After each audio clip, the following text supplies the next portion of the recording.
thank you all for joining us tonight. I want to make sure we have enough time to see the show and hear from Mel. So we're going to just go ahead and jump right in, and folks who join us late will join us late. It's so nice to see all of you, even though we're not physically in the gallery together. It's really, we so appreciate you taking the time out of your day to join us and make sure to get to visit Mel's exhibition. It really is an incredible, incredible show. This is the first exhibition that first solo exhibition Mel has ever had in Seattle. So even though we've been exhibiting her work for a number of years, this is the first time we've had the pleasure of getting to install it in our home space. I see a little note in the chat, Len, we do record these and we will make them available, absolutely. I'm going to go ahead and introduce Mel. I think everyone here probably knows her and already loves her and loves her work, but I'm just going to say it because it's worth saying. So this exhibition, titled Map and Measure, is a milestone exhibition. It's really, we've given Mel the entire space, and we're really excited to welcome her here. I'm going to actually pause myself for 1 second because we have somebody vacuuming in the background, so I'll be right back.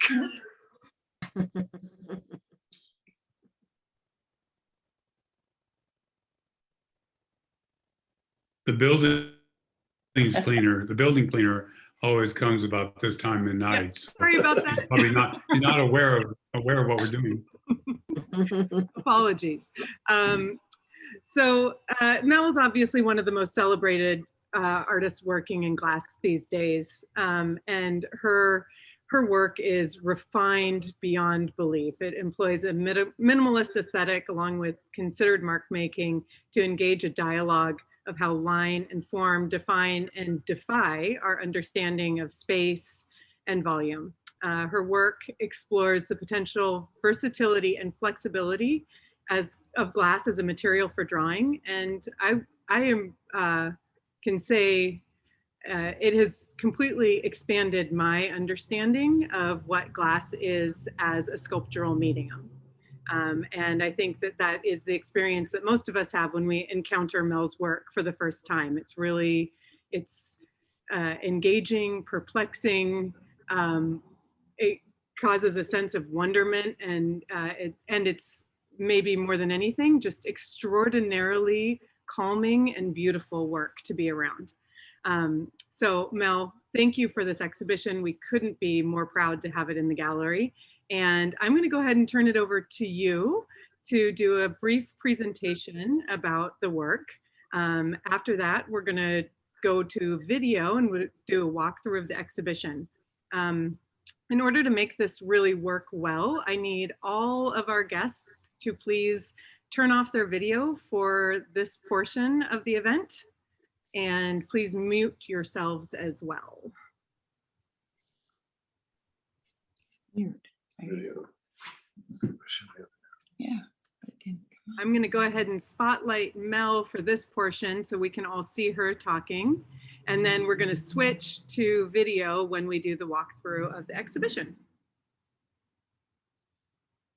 Great. Hi, Mel. Hi.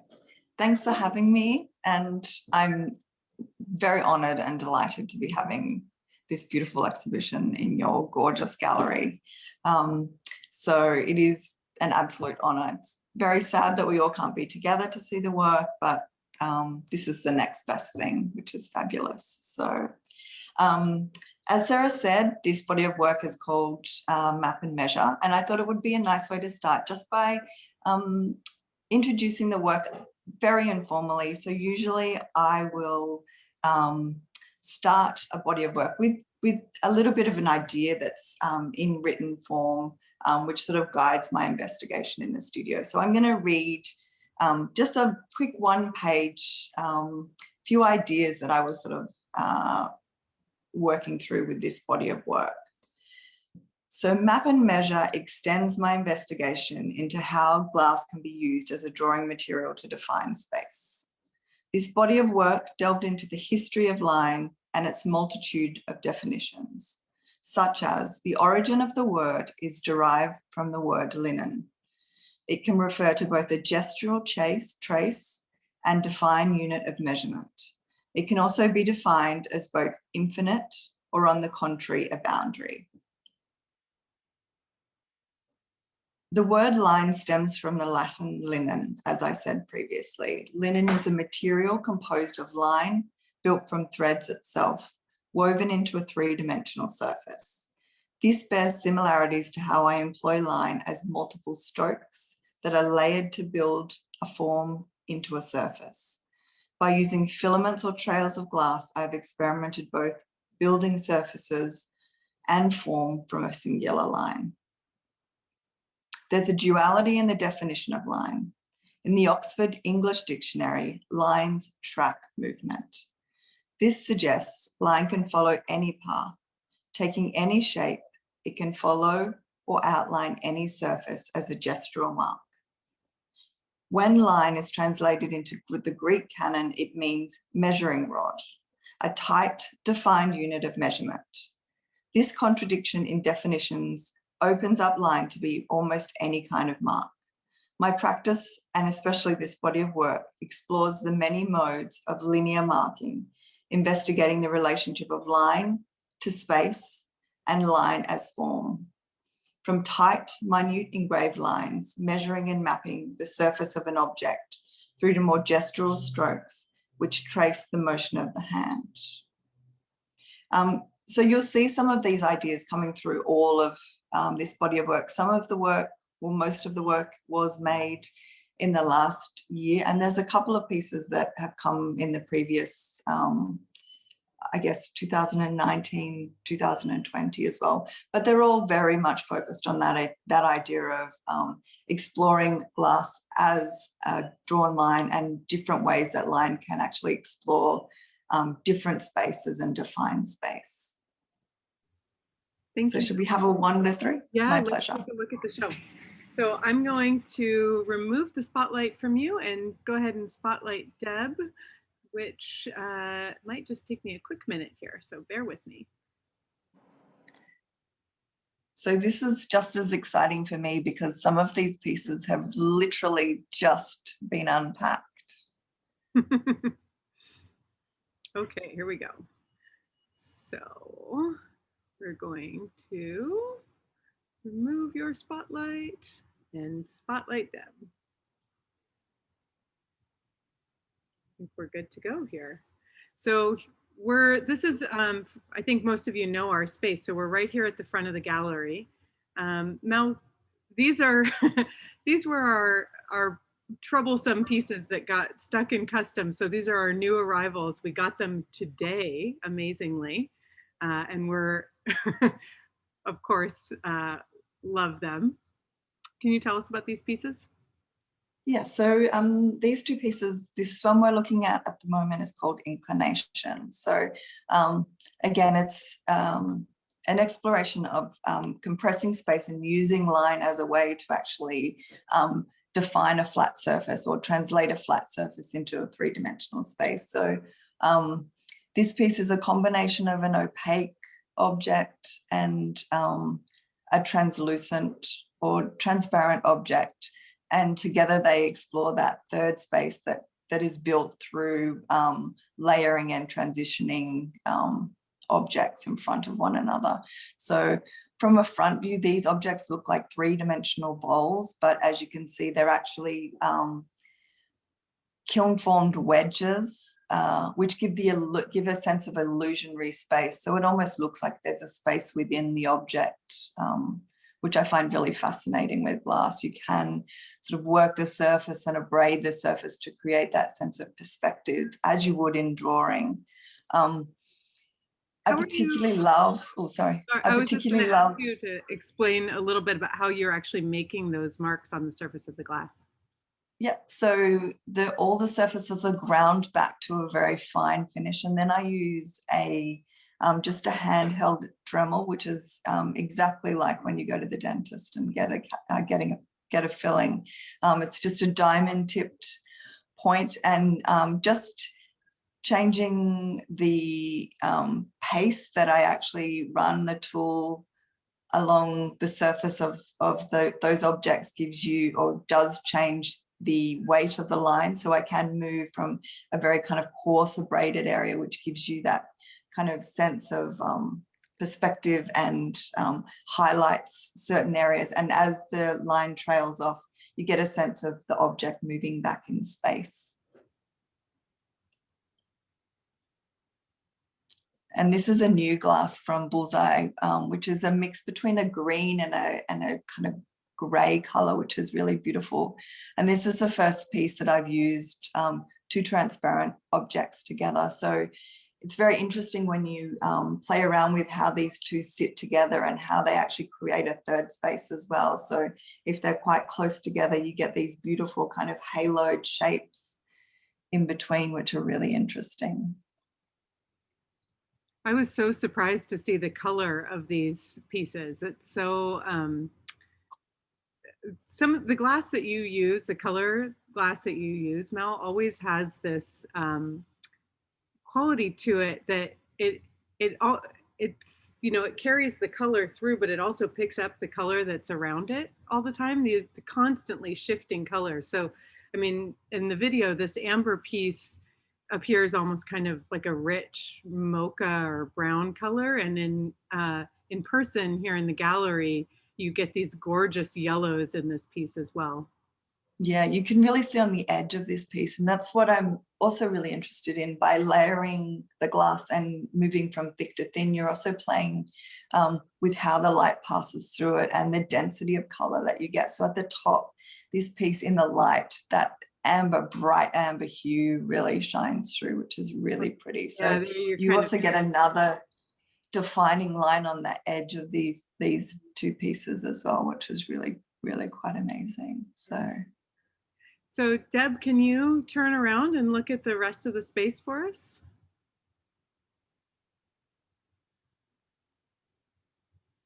Oh, it's bright in here. So here's the first of these, the glass drawings, which we'll see in a whole number of these works.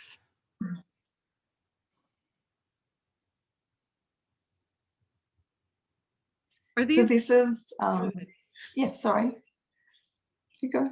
I was just going to ask you, I mean, so these are clearly related to the sculptural works that we just saw. Do you think, are these based on drawings that you do before you make the works, or are these, how does the drawings relate to the process of the sculpture?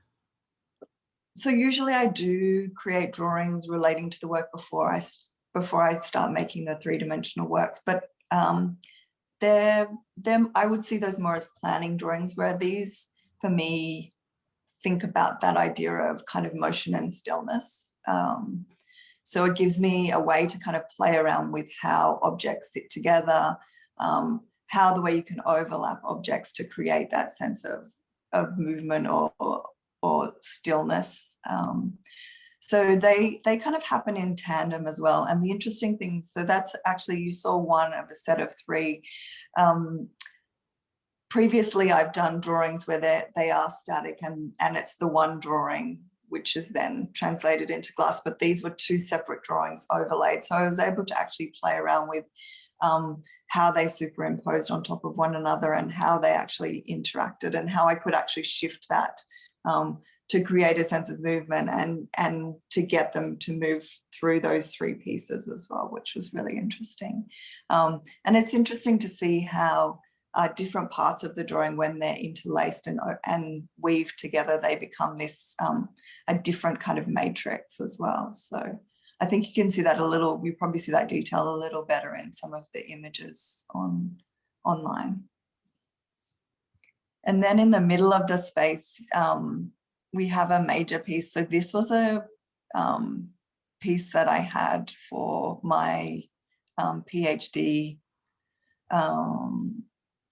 thesis exhibition. And this was a really significant shift for me. So, primarily in the hot shop, I've always worked with solid black forms, but I really wanted to explore the idea of using glass as a substrate itself to hold line. So these were actually clear glass. And then I with my team, we actually proportioned black and white and everything in between. So using different kind of combinations of black and white lines to create this tonal range through these objects. So it's just in different increments of 5% of either black or white that shift these from very white at one end through to quite black at the other.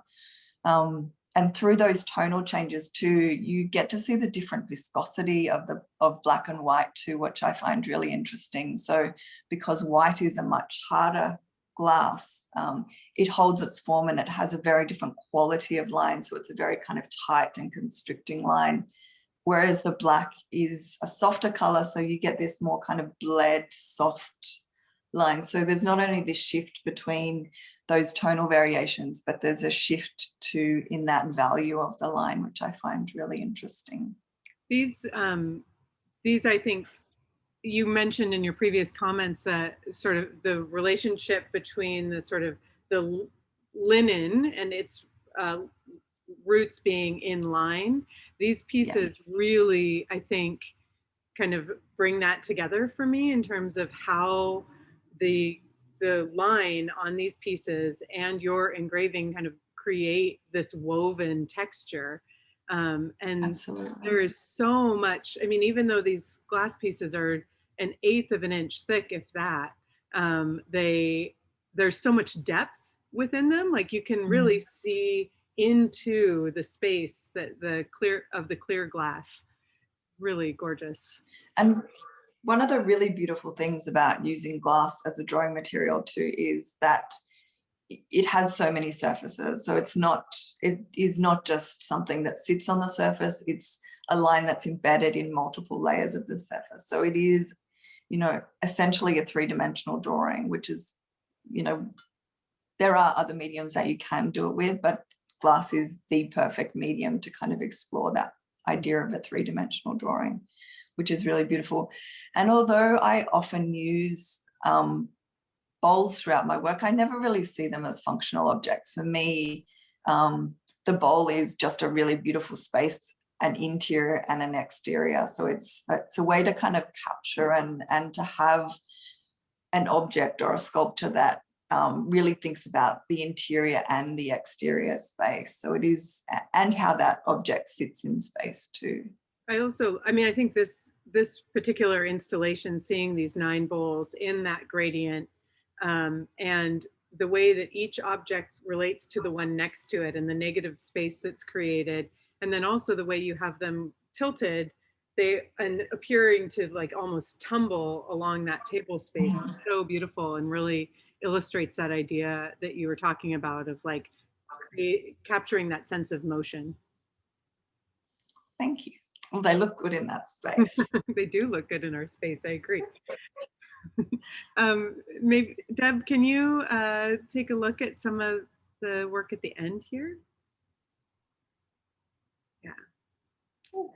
This little.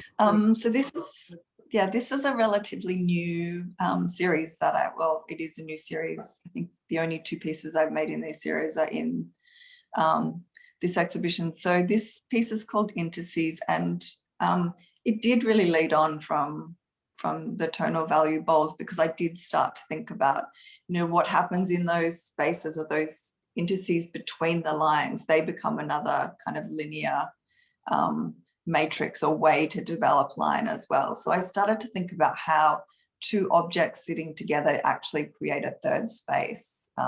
So these are a set of 3 exterior bowls with 3 nestling inserts which sit inside them, and just the way that object sits inside and nestles inside the other object creates that sense of space, or a third space, or a kind of tilting space inside.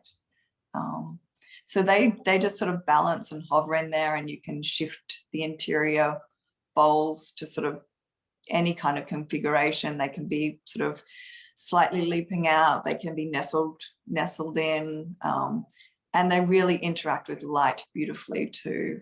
The way that you start to get those shadow lines is really interesting, I think. So these have been a really kind of new way to start to think about different aspects of line and different ways that objects can sit together to create a third space or to activate one another. I particularly have been enjoying how these pieces shift throughout the day as the light changes and the shadows that are cast from the bowl, the interior bowl and the exterior bowl. Like that, it's just this constantly changing relationship, even though the pieces themselves are not moving. Just the shifting light causes all of these wonderful relationships. Let's take. And they do have a beautiful sense of movement too, which is nice. Yeah, they do. Let's take a look at the leaf drawings, the verdant pieces. So these are probably the most, I guess I've had a couple of these pieces, or one or two at SOFA before. So these were drawings that were made after a bit of an investigation of Tapio Verkala, the designer's work, and just thinking about the structure of most of his wooden work and the way that he used those laminated lines to build up form. So these are almost a little homage to his work, and thinking about different ways that artists across many different mediums, especially in craft-based mediums, have used line in a really kind of sophisticated way to actually become part of the fabric of the object. And we're referring to these as drawings, but as is evident sort of here in the video, these are actually glass, and they are screen printed glass. Can you talk a little bit about your process on these? I can. So all of the things that we're going to refer as drawings are actually very thin veneers of glass drawings, which are then adhered to paper. So I do a hand-drawn drawing, and then it's translated into a screen, a silk screen. And then I'm using glass powders directly on a kiln shelf. And then the glass is then fired and then translated onto paper. So it is a very thin, flexible glass line drawing. And the beautiful thing about it is like most screen printings, no two screens will ever produce the same drawing.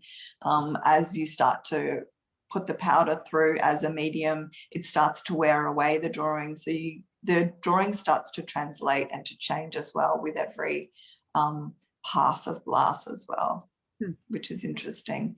And always firing in different kilns, you're going to get a very different outcome. So it's always kind of astonishing, and slight variations in thickness as well. And I imagine insanely fragile before it is mounted on the paper. Insanely fragile. Although these pieces, I was very smart when I did the drawing. They do have a little frame around the exterior, which actually did hold the forms together. Whereas when we switch over to the other wall, which are a series of new prints called field lines, we can go to the other wall across here.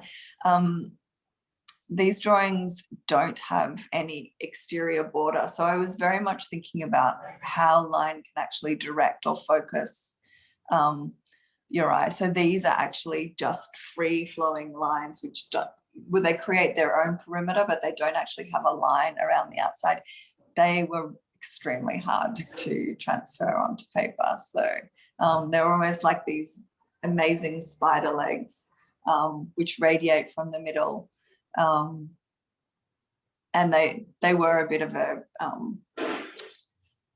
it was a challenge getting them on and off the paper. So the first three that you're seeing are the original drawings, and then the second three are different combinations of layers of each drawing as well. So building up multiple passes and multiple firings on top of one another. So you're getting these very three-dimensional explorations of line. And you can see that transition from a singular area in the middle, which is very light grey, to that sort of more built up area where I'm overlaying the two drawings on top of one another. And the beauty of working with glass in this way is that you do get a very three-dimensional drawing. So it does sit proud from the page, and it's got this beautiful dry texture, which I find really lovely. And it almost looks like a microscopic ballpoint pen line as well, which is really interesting. Yeah, it still has the quality of glass too. I mean, in certain lights, it'll shimmer a little bit. It'll catch light in a really interesting way as well. It does, yeah. You're able to see all those tiny little particles of glass, which are really beautiful. Yeah, but it's amazing just using, different variants of line, so different thicknesses of line. You're really able to get these beautiful tonal variations, which is really interesting. I love the way these drawings create this sense of either receding or protruding space, depending on how you look at it, and the density and weight of the line. And then when they layer like that, I think you get this really kind of interesting thing that happens where it goes almost in both directions, depending on how you're looking at it. Yeah, I think that's really interesting too. It was, very interesting having them laid out, because I definitely had an idea of how I wanted you to be sort of drawn in and pushed back from those images. But when I laid them out, they actually spoke very differently to how I expected. So, and I really like that you've laid them out in this linear grid as well, because I think it does actually move you in and out of that series. Yeah, absolutely. Deb, let's go take a look at the interior gallery space.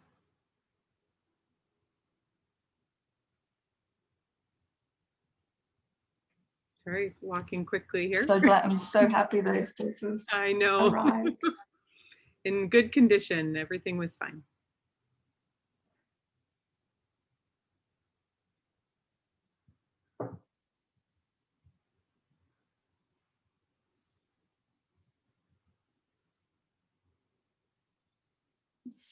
What would we like to start with? Do you want to start with your favorite, with this Sarah? glowing white object that is not, in fact, a glowing white object. There we go. This is a fantastic new piece, Mel, and I think it has quickly become for all of us here in the gallery, the one that we keep coming back to, because it creates such an incredible illusion of light. It's, I'm reminded of Dan Flavin or other artists who use light as a sculptural medium, and glass artists do that so often too. But here you're doing it in such a totally different way. Can you explain this piece a little bit and what you're thinking about here? So this does, it comes from a series of works that I've done where I've been thinking about that light line as a sort of circular motif in the work. But this piece definitely was inspired by a trip after the last sofa I went to, which would have been 2019. I went to Marfa, Texas, and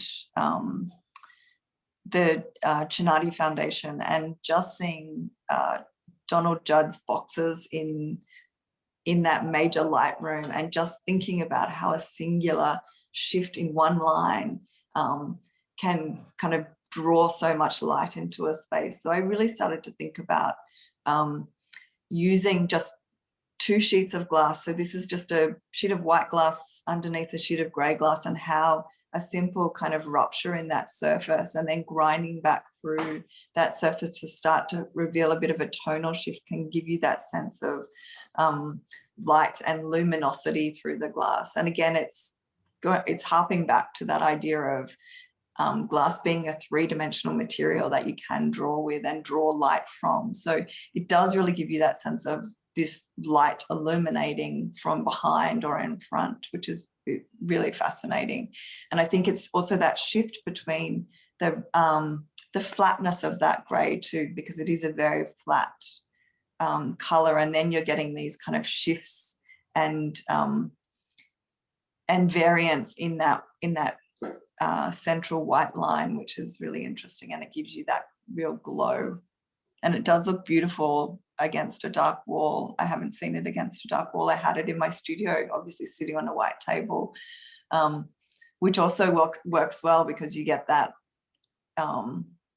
it sort of has a bit of harmony with that central image as well, or central line, but it's really beautiful in here. It is really glowing.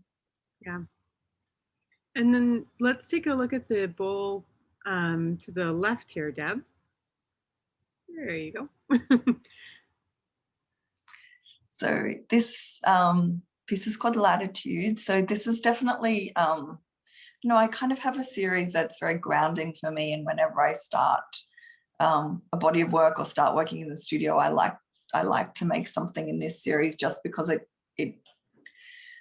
it makes me feel good about what I'm doing. I know I understand what I'm doing. And again, this piece is one of those. And it's thinking about mapping the interior and exterior surface of an object. So the interior has these very fine amber wraps, and the exterior has these very fine engraved lines. And they work, they're sort of going in the opposite direction. So there's a bit of a tension created between that interior and exterior as well.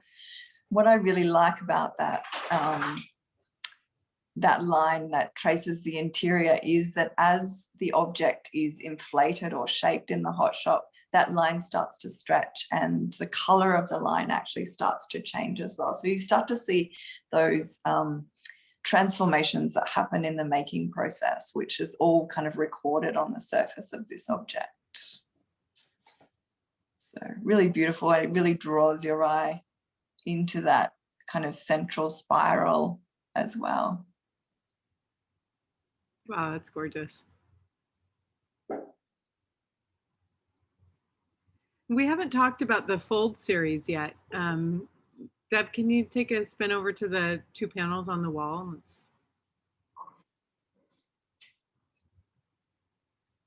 Again, these so you're going to be a little bit hard to see on video.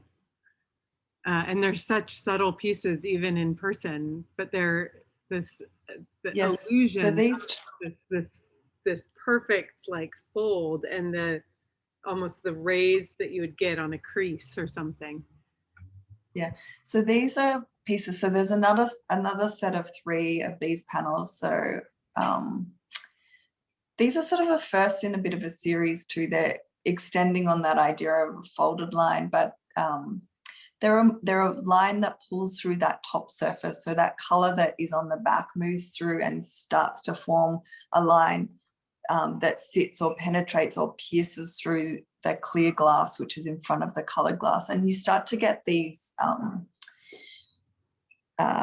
little defined spaces on the pane, and you start to get a little shadow on either side of that defining line as well too, which starts to create a real kind of division in a singular panel, which I find really interesting.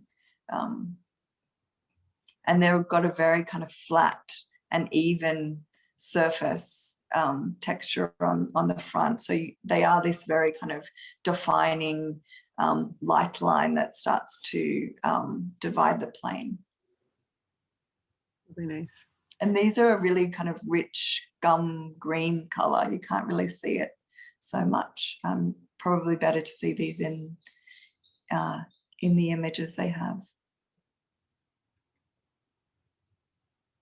Yeah, again, your use of color is always so interesting because they're not normal, like they're not ordinary colors that I'm familiar with in my life, and yet they're so they're so kind of grounded and calming.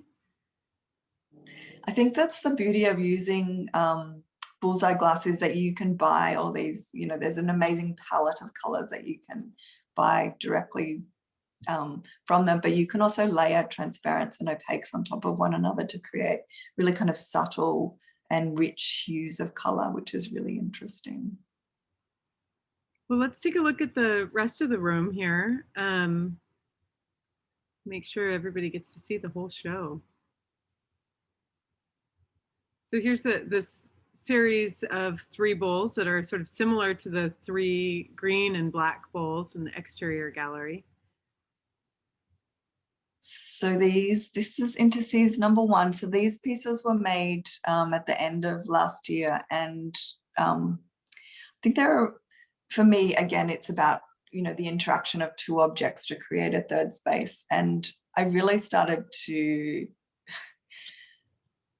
incorporate a little bit of color, and I felt like gold was this beautiful gold color was the perfect color for me at that time. Lockdown had just happened in Australia when I started to make these, and it was just sort of bringing that sense of, kind of, sounds ridiculous, but that sense of hope, or sense of like something unexpected, which is for me, it was like a way to transition into a new body of work too, and really thinking about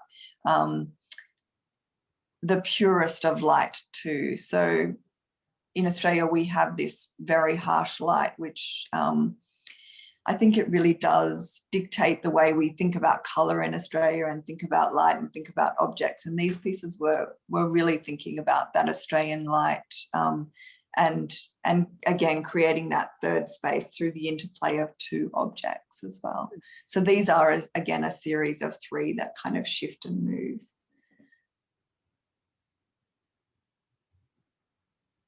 As one. And then we have in the center of this room another pair of solid works. So these are a little bit larger. Again, and thinking about, moving from 2 dimensions into 3 dimensions by using the line. And again, this color is a little bit of a unusual color for me too. It's a very kind of purpley gray, which shifts into a green gray as you move around it, and as the density changes. So again, thinking about how an object changes and the color changes through those density changes too. So it's actually, and again, it's really picking up on the camera right now, where you can see the purple on the sort of thinner edge, and then the more bottom of the piece, that sort of denser, goes to kind of a green color. And in person in the gallery, it's really interesting when you approach it from one side, it appears purple, and then if you approach from the other side, it appears green. Yeah, it's a really interesting color, which it really changes depending on the direction you're approaching it, and also its position in a room. It picks up colors from other things around it as well, and it also changes in natural light, which is really interesting. And how about the wedge pieces on the wall here to the left? So this is a series which I started to dabble with at the end of 2020. I think I had one piece that I'd made for sofa. So again, thinking about the directional line and the way that directional line actually guides the eye across a pane. So these not only have a line that traces across the surface, but they also change. They're a wedge which moves from thick to thin. So the works actually oscillate off the wall in thickness. If you can go side on, you can see that they sort of move back and forth from the wall with the linear traces, as well as because of the form.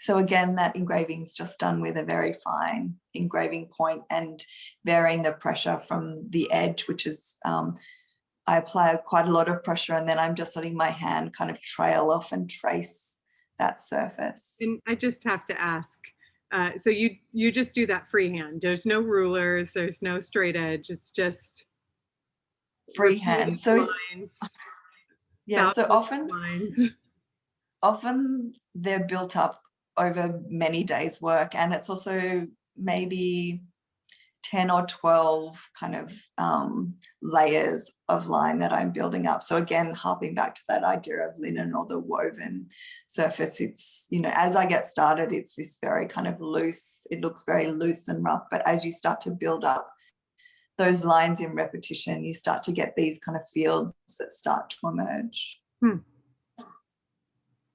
I love how the wedge, the thick part of the wedge is where the line density is the greatest, and it trails off as the glass kind of reduces, and it's really nice.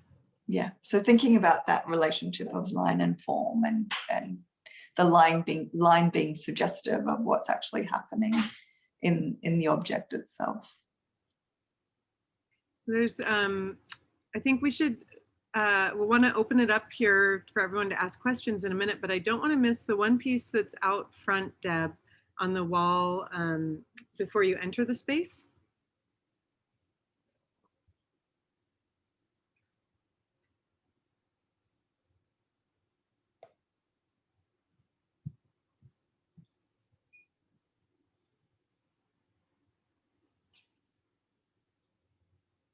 This is a gorgeous piece.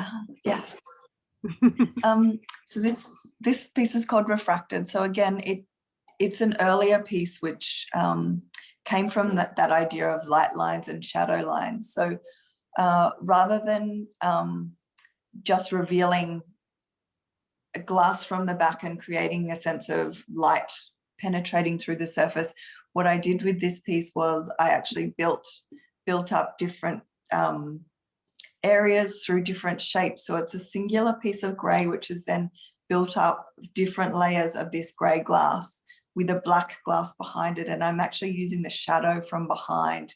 So grinding back into the surface, adding extra layers to that top surface, and then they're fired. So all of that built up material is kind of squished into the surface or compacted into the surface. So it is this kind of spatial drawing which is then compressed. So I really see these pieces as compressed shadow drawings, and it's all kind of hidden behind the back of the glass. So they're quite mysterious.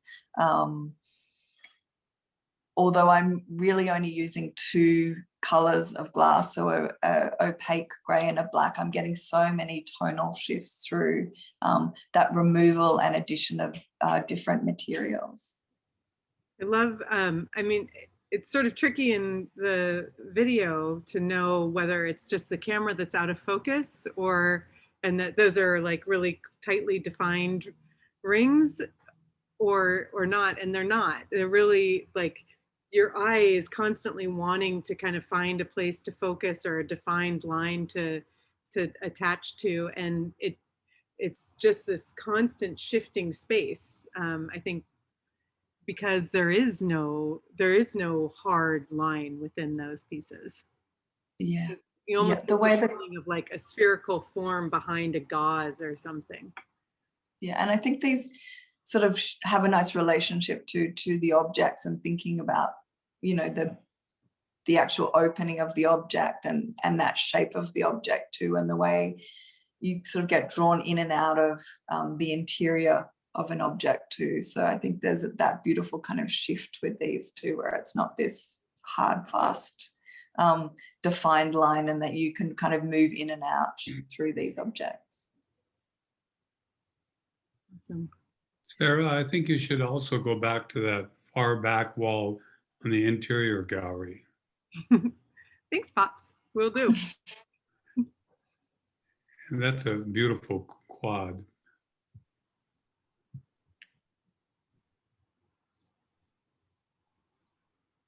It is. So we're coming back to another set of drawings.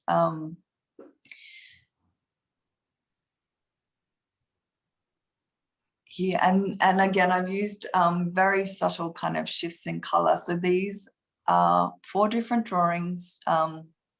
2 are really kind of drawing you into that central image where you've got this focused third layer of line, and then the opposite draws you back. So again, using multiple fields of lines to create these kind of built up areas. And again, thinking about the objects, you know, the shape of an object, the interior, the exterior, and that base, and thinking about how that circular motif really can draw you in through either more addition of material or that reduction of material. And just the tonal shifts that you start to get to as you build up line or reduce line as well. You know, these almost look like kind of like you're looking into a netted bag or some sort of woven tapestry as well.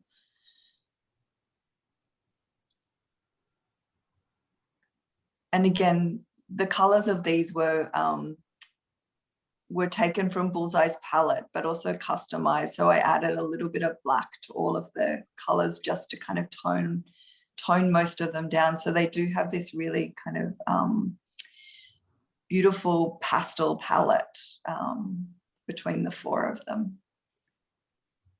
And they do really glow at the end of the gallery here. They do. Yeah, they look really nice. Deb, can you sneak through the door there and we'll take a look at the other folded trio?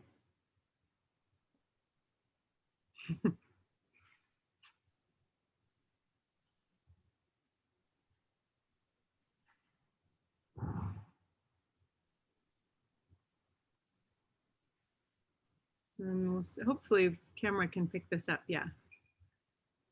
So the other set was that kind of greeny gray, and this is a very kind of dark slate gray color. And these have lines that run from corner to corner as a sort of zigzag across the work. So again, thinking about how a singular line can start to define a space and create a shadow line in there.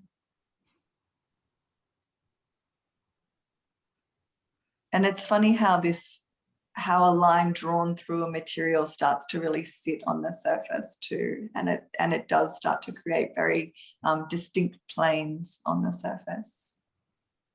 And just, I'm just looking at the video here, and to my eye, it looks like that's like a raised line on the surface of the glass.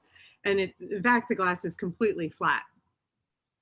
It is, yeah. So it's just the way the color on the back has been allowed to see through that top surface color, and then it's all ground back. So it's sort of, the process disappears through the cold working, but you do see that kind of structural way that the work was made. Yeah.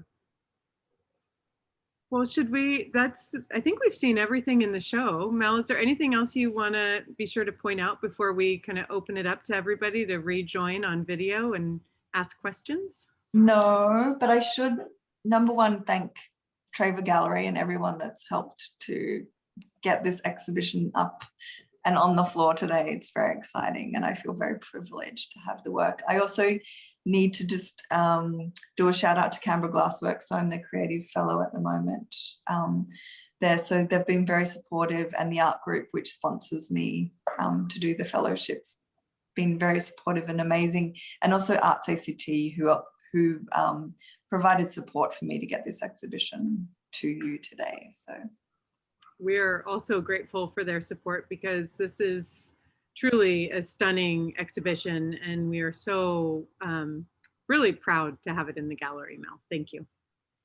My pleasure. And I'm going to invite everybody, I'm going to unspotlight Deb and invite everybody to turn their cameras back on and join us, and we'll have a conversation. Look like you've got a Richard Serra behind you there. Oh yeah, Steve Pinsky, what's behind you in your image there? Actually, that's Anish Kapoor. Oh, it's Kapoor from Gibbs Farm in New Zealand. New Zealand, yeah. Gosh. Very cool. Hi, thanks for joining. Yunji mentioned that it's such a beautiful day in Seattle, and it's a perfect day for an opening of your exhibition. I would invite anybody who has a question that they want to shout out to go ahead and shout it out, or if you prefer to drop it in the chat, we can read it from the chat. But we'd love to hear from you and hear what your favorite pieces are and what you're thinking about, what you think about the show.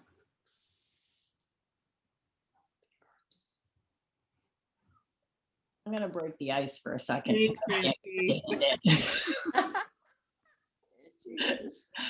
Oh my God. Mel Douglas, stunning, stunning show.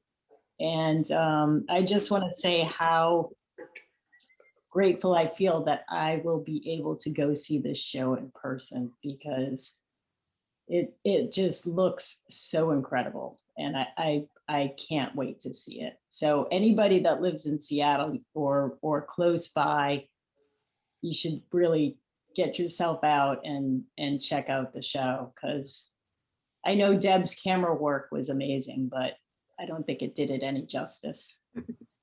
Yeah, I will.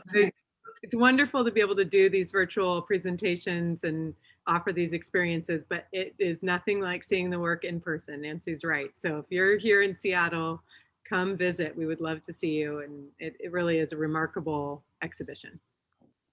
Yeah, taking on there after Nancy, Mel, this is the first time that I am sorry I moved to Illinois. Good. Well, it's so nice that you were able to tune in. So I saw who was going to be on. I had no choice. oh, shucks. But Well, I'm sure it's not so much what I think about what I just saw. It's what I felt about what I just saw. And yeah, I'm sorry to not be in, I won't be in Seattle till this summer, I think. So, but anyhow, yeah, just great work. thank you so much. And you know, there is a real shift making work that you know you won't get to see, and it is really hard to send a body of work off that you've spent a lot of time with and not have the chance to actually experience it outside of the studio. So I expect to see lots of photos from people that go and see it, because I'm not going to get to. But it is, I mean, I think it's amazing that we're still able to send work across the world, considering, you know, where we're at, and that we're able to continue to make work which is meaningful, and that we can send across and kind of talk about our ideas and to share with people out there. And it does bring a bit of relief from what we're all experiencing, and inspires people to kind of focus inwardly on their practice as well. So, Mel, you know, this is Bill here. I've been around for a long time in the gallery business, and have a beautiful home that I live here in an old part of Seattle. And that white piece of yours has gotten me to inspire me to want to remodel my entire house. So I get that piece in my house. I just love that piece. I love it. Great. It's true, Mel. He visits it multiple times a day, and we hear this, oh, it's just the best thing I've ever seen. That is so sweet. Well, it really was a really nice body of work to work with, and I feel like my practice is something that continually evolves. And you know, I'm always at the studio. I work pretty much 7 days a week, and I'm obsessive compulsive, and but I love it. I love the material. I love pushing myself into new avenues. I love investigating. I love the glass community. I'm sad that we can't all see each other in person, but it's something that really has kind of kept me going, and I know it's kept a lot of other people going too. And I think that we're all really lucky to have one another. We're all really lucky to have this kind of forum where we can get together and appreciate what we all do, whether we're a gallerist or a maker or a collector or a bit of both. I think it's really rare, and we're really lucky to have this beautiful industry that we all work within. What is that beautiful dog behind you there? Oh, do you want to have a little look? Am I allowed to? Yeah, absolutely. She's so naughty. She just got up on the couch because, hey, Papa, this is my dog, Atticus. Atticus. Hello. Hello. Atticus can't be bothered. Come on. Get up. Get up. Atticus does not look too impressed. Oh, No. I've seen it all before. She's a lover of the light, so she'll get up if I get Come here. There's a, you know, we always say that people and their dogs look alike, but I think in your case, you've got a dog that looks like a little bit like your art. Exactly. Hmm. There's one question in the chat, and I think it's a fun one. And it is from Alden, and it's, Mel, have you ever been mesmerized by the spin of an LP record and the way the groove line is dimensional in that it makes music? Absolutely. Yes. Yes. And I think going back to the series of drawings in that front room, they definitely kind of harp back to that idea too. But it is, you know, that idea of kind of line and movement in a like a topographical way is something very interesting as well to, you know, to create sound. So I like that connection. It's very nice. And then there's a question from Harrison. Colors, colors, colors. Tell us more about how you embraced or were inspired to work with the new colors. For me, it was, you know, something that I always do dabble with in the studio. It doesn't often leave the studio, playing around with the color, but mainly the colors that I've used were about the way they actually interacted with light. So that beautiful gold, and then the really kind of rich, kind of dark eel green. They're two colors that really are able to hold on to the light. And that's really what I was looking for. So it was more about how they worked with the quality of light too. And I was reading this book which talked about the Australian light as well. And just that sense of, just a sense of hope, I think too, that sometimes a bit of bright golden light gives you. So I think that definitely played into some of those pieces. Well, Mel, thank you so much for sharing this beautiful exhibition with us. And thank you all for joining us tonight. It's so nice to see you all. And as we said earlier, you know, if you're in Seattle or you're coming to Seattle, come visit. We would love so much to see you. And for those of you who are out of town, hi from afar. We miss you. And we'll. Hang on, she's up now. We'll just let her just say goodbye. Oh, hi, Atticus. Oh no. Hi. There she is. Say bye. Oh, beautiful. How old is she? She's 1. 1. 1 years old, yeah. Sorry, Sarah, I totally cut you off. No, that's okay, Mel. I think ending with Atticus is perfect. So anyway, it's after 6, and I know folks have plans for the evening, etc. So we'll let you all go. But thank you so much for joining us. And Mel, thank you. This is a beautiful exhibition. My pleasure. We're very Thank you. Thank you. Thank you.